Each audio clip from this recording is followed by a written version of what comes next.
Sobat Kamus Bola, kabar terbaru dari Timnas Indonesia kembali menggemparkan Asia.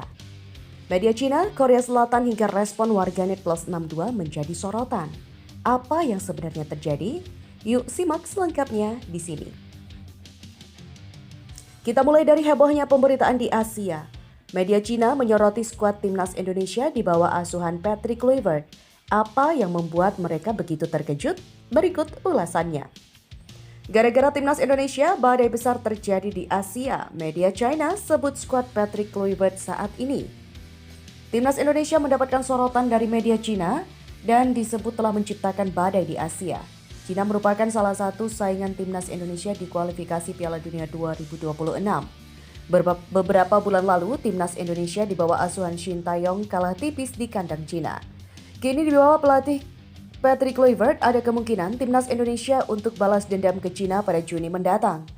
Media Cina sendiri memberikan sorotan tajam kepada Timnas Indonesia sebagai salah satu lawan yang dianggap paling berbahaya. Di mana saat ini Timnas Indonesia bersaing ketat dengan Cina dengan poin yang sama, tetapi skuad Garuda lebih unggul dari selisih gol. Oleh karena itu, 4 pertandingan yang tersisa sangat penting dalam menentukan nasib siapa saja yang lolos ke Piala Dunia 2026. Salah satu media Cina, Sohu, menyebutkan bahwa saat ini Timnas Indonesia telah menciptakan badai besar di Asia. Media Cina tersebut menyebut badai itu dengan sebutan badai orange karena berkaitan dengan banyaknya pemain asal Belanda yang dinaturalisasi oleh Timnas Indonesia. Badai orange akan datang. Timnas Cina sedang mempersiapkan Piala Dunia dan Timnas Indonesia memperkenalkan 8 pemain Belanda. Tulis media Cina Sohu seperti dilansir dari TV One News. Badan ini dianggap begitu berbahaya bagi tim lain karena sama saja mereka berhadapan dengan Timnas Belanda tapi dengan kekuatan yang berbeda. Di tengah badai Belanda ini, Timnas Tiongkok mungkin bisa menertawakan dirinya sendiri. Kita tidak tahu harus bersaing dengan tetangga kita di kancah Asia, tapi kita juga harus menghadapi tim kedua yang kuat dari Belanda. Meski begitu, media Cina tak protes dengan banyaknya pemain naturalisasi asal Belanda di Timnas Indonesia. Mereka justru menilai bahwa hal ini menjadi sesuatu yang indah dalam dunia sepak bola. Inilah keindahan sepak bola, ibarat gunung bagi seorang pendaki. Hanya tujuan yang lebih tinggi yang dapat mengeluarkan seluruh potensi kita. Kami selalu menantikan lawan yang lebih kuat karena hanya dengan cara inilah kami dapat terus menerobos diri sendiri dan bersinar dalam kompetisi. Akankah badai ini mampu membawa Timnas Indonesia lolos ke Piala Dunia 2026? Dari sorotan media, kita beralih ke fenomena yang sudah tidak asing lagi. Warganet Indonesia kembali membanjiri kolom komentar seorang pemain Timnas Garuda. Bagaimana tanggapan sang bek terhadap reaksi orang Indonesia dan Belanda? Yuk kita simak. Kolom komentar Instagram dibanjiri warganet plus 62, bek Timnas Indonesia bilang, sulit lihat respon orang Belanda. Dua pemain Timnas Indonesia, Calvin Verdong dan Eliano Reinders, mengungkapkan kesan mereka terhadap fans tanah air. Hal itu diungkapkan oleh keduanya setelah saling berhadapan di Liga Belanda pada Minggu 12 Januari lalu. Salah satu hal yang paling disoroti oleh keduanya adalah antusiasme para supporter Indonesia. Eliano menceritakan pengalaman ketika ia kesulitan berjalan-jalan di Jakarta akibat kerumunan fans. Saya sebenarnya tidak bisa jalan-jalan di sana. Ada banyak orang yang ingin berfoto dengan saya. Saya juga sering menerima hadiah dari orang-orang. Ya, hadiah. Mereka sangat menyukai anak saya di sana, jadi dia mendapat banyak dinosaurus dari orang-orang. Demikian dikatakan oleh Eliano. Terlepas dari itu, Eliano menilai orang-orang Indonesia sangat baik dan sangat mencintai sepak bola. Indonesia benar-benar negara yang hebat, orang-orang yang sangat baik dan semuanya diatur dengan baik untuk kami. Dan ya, Indonesia benar-benar negara yang gila sepak bola. Demikian kata pemain PEC Zwolle itu.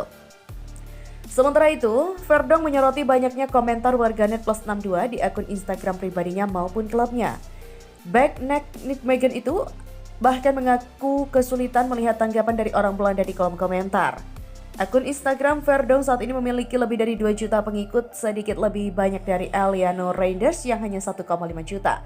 Sementara Nick Megan dan juga PEC Zwolle masing-masing memiliki 213.000 dan 162.000 pengikut di Instagram. Terkadang saya ingin membaca reaksi di halaman Instagram NEK untuk mengetahui apa yang dikatakan orang-orang di daerah itu. Namun reaksi-reaksi itu sama sekali tidak ada apa-apanya dibandingkan dengan reaksi orang-orang Indonesia. Ada begitu banyak reaksi orang Indonesia sehingga Anda tidak lagi melihat respon orang Belanda. Orang-orang di sana, Indonesia bereaksi terhadap segalanya, kata Verdong. Lebih lanjut, Verdong mengaku dirinya perlu waktu untuk membiasakan diri dengan situasi tersebut. Tentu saja mereka mendukung para pemain kami, tapi butuh waktu untuk membiasakan diri. Sebenarnya ini masih aneh. Di Belanda saya masih bisa berbelanja dan berjalan-jalan di kota. Tentu saja kadang-kadang saya dikenali, tapi di Indonesia saya seperti bintang pop. Saya selalu didekati orang untuk meminta foto, tanda tangan, atau sekedar mengobrol. Suatu ketika saya pernah berjalan dari hotel menuju pusat perbelanjaan, biasanya hanya beberapa menit berjalan kaki, tapi saya butuh waktu 40 menit. Begitulah ucap dari Verdong. Dan terakhir, Shin Taeyong akhirnya buka suara kepada media Korea Selatan setelah perpisahannya dengan timnas Indonesia. Apa yang membuatnya tetap bangga meski sudah tak lagi menukangi Garuda? Ini dia jawabannya. Kepada media Korea Selatan, Shin Taeyong ungkap hal yang bikin dirinya bangga setelah dipecat dari timnas Indonesia.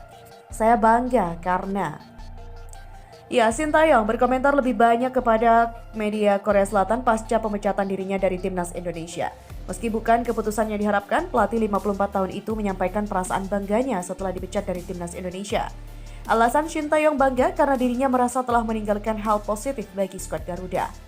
STY mengatakan dirinya bangga karena mampu meninggalkan pondasi rancangan sepak bola selama masa baktinya di Indonesia. Saya sudah berada di Indonesia selama 5 tahun dan saya telah bekerja sangat keras dan melakukannya dengan sangat baik, kata Shin.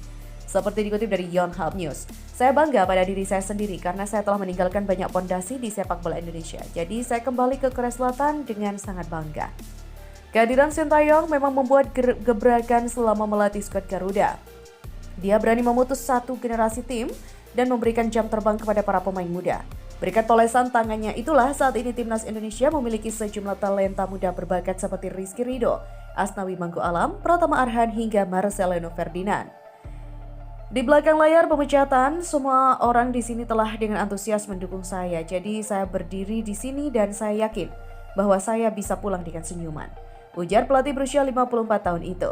Mantan pelatih Seongnam Ilhwa Cheongma tersebut mengungkapkan akan tetap menjunjung dan juga mengunjungi Indonesia ke depannya karena telah mempunyai ikatan emosional.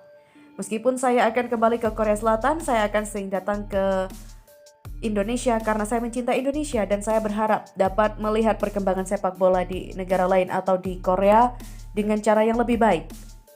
Demikian kata mantan asisten pelatih Queensland Roar tersebut.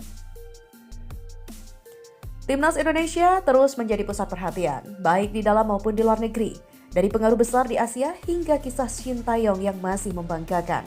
Perjalanan sepak bola Garuda semakin menarik untuk diikuti. Tetap dukung dan nantikan berita selengkapnya hanya di Kamus Bola. Sampai jumpa.